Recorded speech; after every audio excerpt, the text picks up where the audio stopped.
Hello everyone, welcome to dot connect. Last video में हमने बात की थी साइक्लिक ग्राफ के बारे में और इस वीडियो में हम बात करने वाले हैं व्हील ग्राफ के बारे में। ओके, सो व्हील ग्राफ को डिनोट करा जाता है WN से। यहाँ पे N जो होता है वो डिनोट करता है नंबर ऑफ़ वर्टिसेस। जो हमारे पास टोटल नंबर ऑफ़ वर्टिसेस होते हैं किसी भी ग्राफ के अंदर, उसे हम N से डिनोट करते हैं। ये जो N होता है, जो नंबर ऑफ़ वर्टिसेस होते हैं हमारे पास, ये हमेशा 4 या उससे बड़े होते हैं। और ऐसा क्यों होता है, इसका रीज़न भी मैं आपको थोड़ी देर में बताऊँगा। तो व्हील ग्राफ को हम एक एग्जाम्पल के थ्रू समझते हैं। फॉर एग्जाम्पल, अगर हमें W4 ड्रॉ करना है, विच मीन्स व्हील ग्राफ बनाना है जिसके नंबर ऑफ वर्टिसेस 4 हैं, देन स्टेप नंबर 1 जो है हमारा वो है कि हमें सबसे पहले साइक्लिक ग्राफ ड्रॉ करना है इसका, विच विल बी C3। तो अगर इसका हम साइक्लिक ग्राफ ड्रॉ करें तो वो कुछ ऐसा दिखेगा। अगर आपने मेरी साइक्लिक ग्राफ वाली वीडियो नहीं देखी है तो डिस्क्रिप्शन में मैं उस वीडियो को लिंक दे दूंगा, वहाँ से जाकर आप उस वीडियो को देख सकते हो। And then after this step 2 जो होता है हमारा,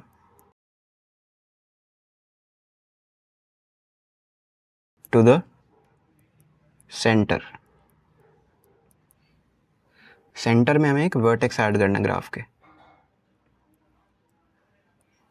like this. And then after adding this vertex to the center, then हमें इस वर्टेक्स से बाकी वर्टिसेस तक एज ड्रॉ करनी है।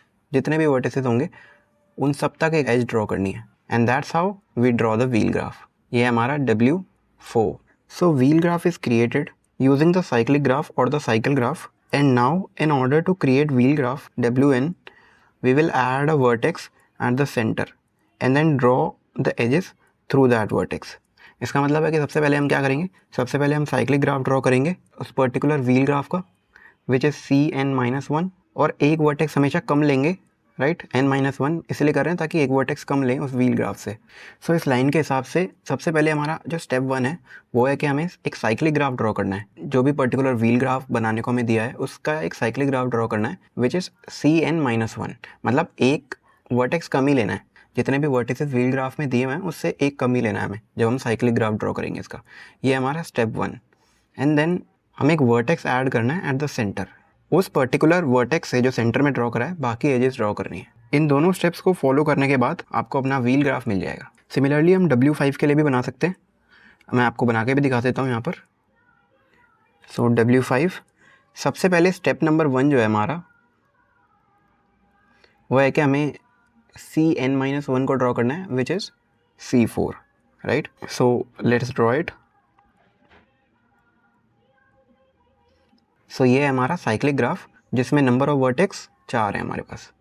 अब ज़रूरी नहीं है कि आप ऐसा ही ड्रॉ करो ग्राफ, हो सकता है 4 वर्टेक्स के लिए किसी और टाइप का ग्राफ भी आप बना सको, बट जो डिग्री है हर वर्टेक्स की वो सेम रहनी चाहिए। साथ में नंबर ऑफ वर्टिसेस और नंबर ऑफ एजेस भी यही होनी चाहिए जो आपको ग्राफ के अंदर दिख रही हैं। बाकी ग्राफ आप कैसा भी बना सकते हो, बट 4 वर्टिसेस के लिए साइक्लिक ग्राफ हम जनरली ऐसा ही बनाते हैं। एंड देन जो स्टेप 2 है हमारा, इसमें एक सेंटर में वर्टेक्स ऐड करना है और फिर बाकी वर्टिसेस तक एक एज आपको ड्रॉ कर देनी है उस पर्टिकुलर वर्टेक्स से जो सेंटर में आपने ड्रॉ किया है। एंड देन ये है हमारा व्हील ग्राफ। अब हम इसे बोलेंगे wheel graph with number of vertices 5।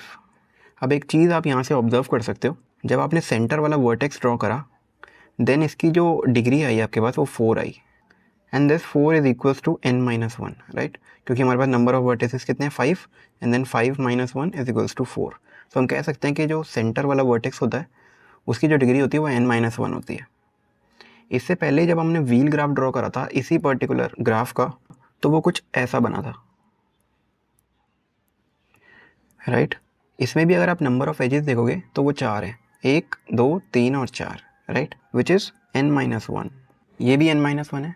सो हम यहाँ से कह सकते हैं कि जो वर्टेक्स जो सेंटर में होता है व्हील ग्राफ के, उसकी जो डिग्री होती है वो भी N-1 होती है, और जो नंबर ऑफ एजेस होती हैं N-1 साइक्लिक ग्राफ की जो हमने बनाया होता है उसी पर्टिकुलर व्हील ग्राफ के लिए वो आपस में हमेशा इक्वल होते हैं।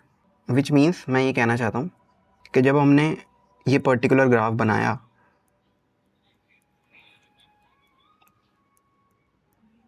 अगर मैं इसे ब्रेक कर लूँ, पहले स्टेप में हमने साइक्लिक ग्राफ को ड्रॉ करा जो कुछ ऐसा था, ये स्टेप नंबर 1 था हमारा, और दूसरे स्टेप में हमने ड्रॉ करा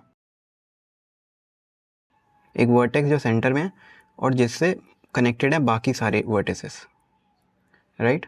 तो मैं ये बोल रहा हूँ इसकी जो डिग्री है वो N-1 है, राइट। और इससे प्रीवियस स्टेप में जो हमने साइक्लिक ग्राफ ड्रॉ करा उसकी जो नंबर ऑफ़ एजेस हैं वो हमारे पास 4 है, और अगर इसको कैलकुलेट करें तो ये भी 4 ही है।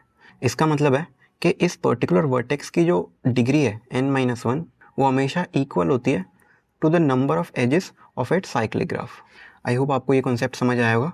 सो the number of edges in Cn-1 which means जो हमारा स्टेप 1 था जिसके अंदर हमने साइक्लिक ग्राफ ड्रॉ करा था व्हील ग्राफ का, जिसके अंदर नंबर ऑफ वर्टिसेस है n-1 है और नंबर ऑफ एजेस भी उसके अंदर n-1 ही होती हैं, वो हमेशा इक्वल होंगे to the center vertex of Wn which is n-1। मतलब दोनों ही सेंटर वर्टेक्स जो है उसकी डिग्री और जो नंबर ऑफ एजेस हैं साइक्लिक ग्राफ के अंदर उसी पर्टिकुलर व्हील ग्राफ का जो साइक्लिक ग्राफ है वो हमेशा इक्वल होंगे। तो ये था हमारा पहला कॉन्सेप्ट। एक और कॉन्सेप्ट है जो मैं आपको समझाना चाहता हूँ। अगर आपको कोई W6 दे और फिर पूछे कि नंबर ऑफ़ एजेस इसमें कितने हैं, अगर आपको कोई W7 की नंबर ऑफ़ एजेस पूछे या फिर आपको कोई शायद W1000 की भी नंबर ऑफ़ एजेस पूछ ले, तो अगर आप इसका ग्राफ बनाने बैठोगे अब तो आपको बहुत टाइम लगेगा, राइट। सो नेक्स्ट जो मेरा कॉन्सेप्ट है इसी से जुड़ा हुआ है कि नंबर ऑफ़ एजेस जो होती हैं व्हील ग्राफ में वो कितनी होती है। अगर इसे हम कैलकुलेट करें प्रीवियस एग्जाम्पल को देखते हुए, तो हमने लास्ट एग्जाम्पल में एक ऐसा ग्राफ ड्रॉ करा था जो W5 था, राइट। अगर इसको हम ब्रेक कर दें, पहले हमने व्हील ग्राफ ड्रॉ करा, राइट। इसके अंदर नंबर ऑफ एजेस है हमारे पास n-1 एंड देन हमने सेंटर में एक वर्टेक्स ड्रॉ करा और इस पर्टिकुलर वर्टेक्स से जो नंबर ऑफ एजेस जुड़ी हुई हैं वो भी n-1 ही है, राइट, क्योंकि इसकी डिग्री भी n-1 है और नंबर ऑफ एजेस भी उतनी होंगी।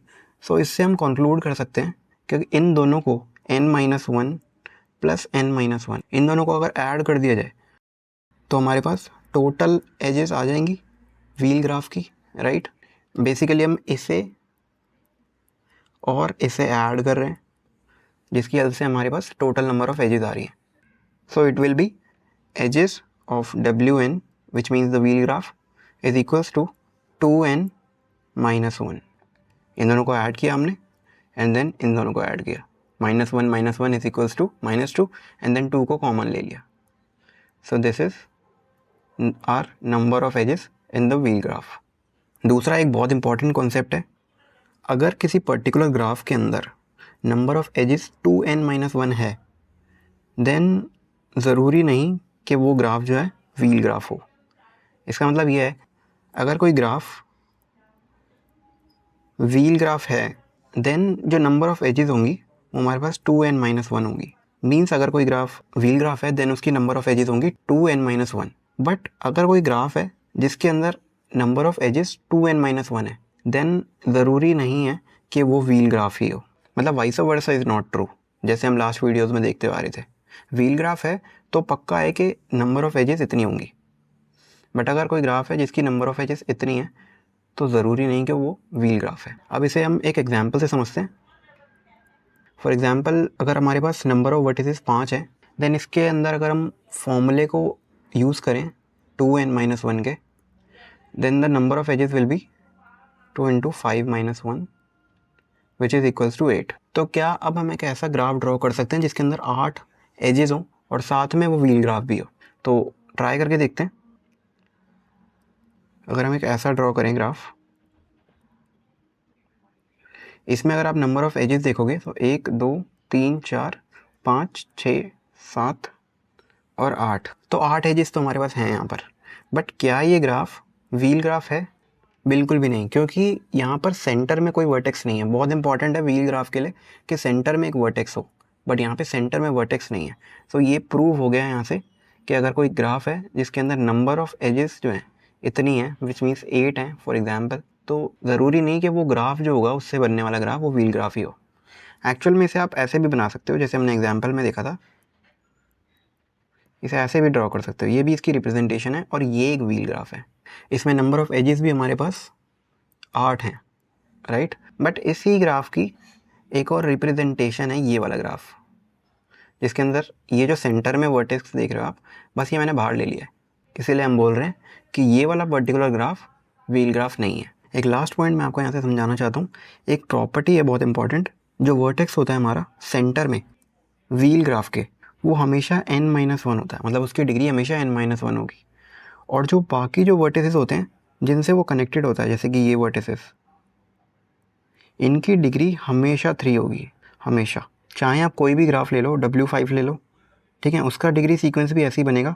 एक होगा centre vertex which means 4 which means n-1, और बाकी डिग्रीज जो होंगी आपके पास वो 3 होंगी। चाहे फिर आप W6 का ले लो, इसमें एक वर्टेक्स होगा जो सेंटर वर्टेक्स होगा विच इज़ 5, और बाकी सारी डिग्रीज 3 होंगी। चाहे आप W1000 ले लो, चाहे W1 लाख ले लो, कोई भी ले लो, एक ऐसा वर्टेक्स ज़रूर होगा जिसकी डिग्री n-1 होगी और बाकियों की डिग्री 3 होगी। बट हो सकता है आपके दिमाग में ये क्वेश्चन आए कि 3 ही क्यों होगी। तो अगर इस पर्टिकुलर वर्टेक्स को अगर आप देखो तो एक तो इससे कनेक्ट होगा ये, विच मीन्स इसकी डिग्री यहाँ 1 होगी।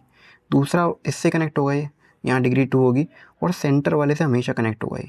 मीन्स साइक्लिक ग्राफ की प्रॉपर्टी है कि डिग्री हमेशा 2 होती है, राइट। तो सबसे पहले हमने डिग्री 2 करी होगी इसकी, जब स्टेप 1 फॉलो करा होगा, डिग्री 2 हो गई होगी उसकी हेल्प से। एंड देन क्योंकि सेंटर में भी एक वर्टेक्स ड्रॉ कर दिया जिससे एक एज आ गई, दैट मीन्स इसकी जो डिग्री है उसमें एक और इंक्रीमेंट आ गया और वो 3 होगी। और सारे वर्टिसेस में यही होगा, यही सेम केस होगा। इसलिए हम बोल रहे हैं कि एक पर्टिकुलर वर्टेक्स ऐसा होगा जो सेंटर वर्टेक्स होगा जिसकी डिग्री n-1 होगी और बाकियों की डिग्री जो होगी वो 3 होगी। आप चाहो तो आप इसका स्क्रीनशॉट ले सकते हो और इस पेज का भी आप स्क्रीनशॉट ले सकते हो। अब समरी की बात कर लेते हैं। इस वीडियो की समरी में हमने देखा जो व्हील ग्राफ होता है हमारा, उसे हम डिनोट करते हैं WN से, जिसके अंदर n हमेशा ग्रेटर देन और इक्वल टू 4 होता है। और ऐसा क्यों होता है? क्योंकि साइक्लिक ग्राफ में मैंने आपको बताया था कि साइक्लिक ग्राफ के अंदर नंबर ऑफ वर्टिसेस होती हैं हमेशा 3 से ज़्यादा या 3 के इक्वल होती हैं। और क्योंकि व्हील ग्राफ भी साइक्लिक ग्राफ को ही कंटेन करता है और साथ में सेंटर में भी हमें एक वर्टेक्स लेना होता है, कुछ ऐसा एक वर्टेक्स, दैट इज़ वाई हम बोलते हैं नंबर ऑफ वर्टिसेस होने चाहिए वो एटलीस्ट 4 तो होने ही चाहिए। दूसरी चीज़ हमने देखी, व्हील ग्राफ को ड्रॉ करने के लिए स्टेप नंबर 1 हमारे पास है एक, सबसे पहले हमें साइक्लिक ग्राफ ड्रॉ करना है। And then step number 2 add करना है एक vertex to the center, right. And then तीसरा पॉइंट हमने देखा कि जो नंबर ऑफ एजेस होती हैं साइक्लिक ग्राफ की, जो हमारा स्टेप 1 के अंदर होता है किसी भी व्हील ग्राफ में, वो इक्वल होती हैं जब हम स्टेप 2 के अंदर, जब सेंटर में हम एक वर्टेक्स ड्रॉ करते हैं जो कि इक्वल होता है n-1 के। चौथा पॉइंट हमने देखा कि जो नंबर ऑफ एजेस होती हैं व्हील ग्राफ की वो हमेशा 2 × n-1 के इक्वल होती हैं। और अगर कोई ग्राफ है जो व्हील ग्राफ है तो उसकी जो नंबर ऑफ एजेस होंगी हमेशा 2n-1 होंगी। बट अगर कोई ऐसा ग्राफ है जिसके अंदर नंबर ऑफ एजेस 2n-1 है, देन ज़रूरी नहीं कि वो एक व्हील ग्राफ हो। इसका एग्जाम्पल भी हम देख चुके थे। एंड देन 5th पॉइंट हमने डिस्कस किया कि जो वर्टेक्स होता है सेंटर में, उसकी डिग्री या उससे जो नंबर ऑफ एजेस कनेक्टेड होती हैं वो हमेशा n-1 होती हैं, और जितनी भी बाकी बची हुई वर्टिसेस होती हैं उनकी डिग्री जो होती है वो 3 होती है, और ये भी एक्चुअली डिग्री ही है, ओके, n-1। सो जो वर्टेक्स है सेंटर में उसकी डिग्री भी n-1, और जो बाकी बचे हुए वर्टिसेस हैं जिनसे वो पर्टिकुलर सेंटर वर्टेक्स कनेक्टेड है उनकी डिग्री होती है 3, ओके। सो इस वीडियो में इतना ही। तो अगर आपको चीज़ें समझ आई हों, कॉन्सेप्ट समझ आ रहे हो, तो वीडियो को लाइक करना, चैनल को सब्सक्राइब करना। और अगर आप सीरीज़ को स्टार्टिंग से फॉलो नहीं कर रहे हो तो मैंने इसकी प्लेलिस्ट का लिंक डिस्क्रिप्शन में ही डाला हुआ है, वहाँ से जाकर आप देख सकते हो।